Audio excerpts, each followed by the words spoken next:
যাদের স্বামী আছে, যে মা বোনদের স্বামী আছে, ওখানে যায় কুল পায় না। কেন না?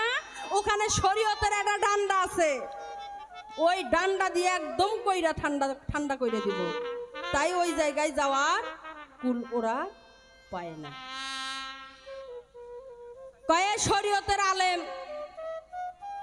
মানে এত কথা কইয়ে গেল বাবা, কি আর কই, ওনার সব মুখ রুচি কথা। এই সরকার, তোমার ঘরে পীর ফকির ঘরে এত পাওয়ার, তোমার মার তোমার বোনের যে বোন ভাগ্নি ভাস্তির ঘরে এখন বিয়ে শাদী হয়, কি তোমার পীরক নিয়ে যায় করতে পারো না যে আমার বোনের একটু বিয়েটা পারাই দাও? তো শরীয়তের আলেমের কাছে যাও কে? একটা শরীয়তের হক্কানি আলেম যায়া যদি তোমার মায়ের নিকে না পড়াইতো, তুমি আনোয়ার সরকার হইতে কই থেকে, ফালাইয়া ফালাইয়া গান গাইতে কই থেকে? এই একজন শরীয়তের হক্কানি যাইয়া তোমার মায়ের আর তোমার বাপের নিকে কোনা পড়াইছে, তারপর থেকে তোমার মতো আনোয়ার সরকারের জন্ম হইছে। আরে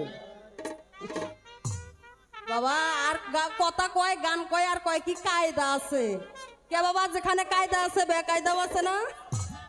অবশ্যই আছে। আল্লাহ পাক সবই সমান সমান বানাইছে। তাই এত ভাল বাইরো না। আমারে কয় এই মোল্লা, কয় এই যে মসজিদ ঘরে শুক্রবারে একটা গরিবের হজের দিন, এই মসজিদে নামাজ পড়তে যাইয়া সবাই থাকে কেবলা মুখ হইয়া।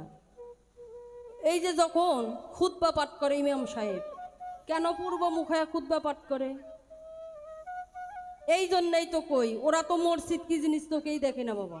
তাহলে এরা এই সম্পর্কে বুঝবেটা কি? আমারে কোন কি সুন্দর হাদিস বাতাইলো, আমরা নামাজ পড়ি, এটা গোপন নামাজ। এই গোপন বলতে কোনো জিনিস আছে নাকি?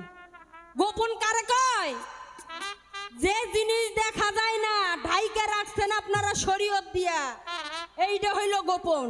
আল্লাহ রাসূল ইবাদতের কথা হবে, আল্লাহ রাসূলের কথা হবে, সেখানে আবার গোপন বলতে কিছু থাকে নাকি? গোপনে যদি থাকে, গোপনে যদি কইরা যাও, তাহলে মানুষ হিদায়াত হবে কিভাবে? তাই পর্দার আড়ালের মা বোনেরা যারা আছেন, আমি তাদের উদ্দেশ্যে একটা কথা বলবো। মা, এরকম ভণ্ড পীরের কখনো তালিম আপনারা শুনবেন না। অনেক পীরের আছে বাবা, আমি বাংলাদেশের 64 জেলার পানি আমি খাসি। পীরের দরবারে দরবারে বেশি গান হয়, আমি জানি বাবা কোন জায়গায় কি আছে। তাই আমি বলবো মায়েরা, আপনারা কেউ এই ভণ্ডদের কথাই ভুলবেন না। হ্যাঁ, পীর ভোজো, পীর ধরো, তরিক ভালো, যদি যার যার খাসলত হয় ভালো, আমি ভালো, জগৎ ভালো। তাই তো বলেছে ভাত খাও ছাই না, আর পীর ধরো যাই না। যদি মাছ খাও, যদি খাও ইলিশ, ছোটখাটো মাছ খাইও না।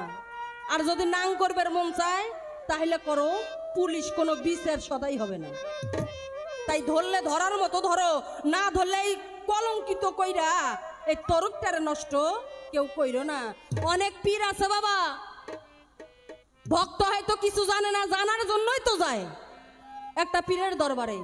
কয় যদি একটু ভালো ভোজন হয়, স্বাস্থ্য মাস্ত চেহারা ভালো হয়, কয় ও মা এখন আইসো না মা, এগুলো কথা সবার সামনে হয় না, তুমি একটু নীরবে আইসো, একালা আইসো। মানে ওই যে একলা যাওয়ার অর্থ বোঝেন না, তালিম হবে সব নাবির নিচে, উপরে হবে না। আর এই যে একটা গান কয়, আমার লেখা গান, কোরআন হাদিস দেখে গান লেখছি, কি গান?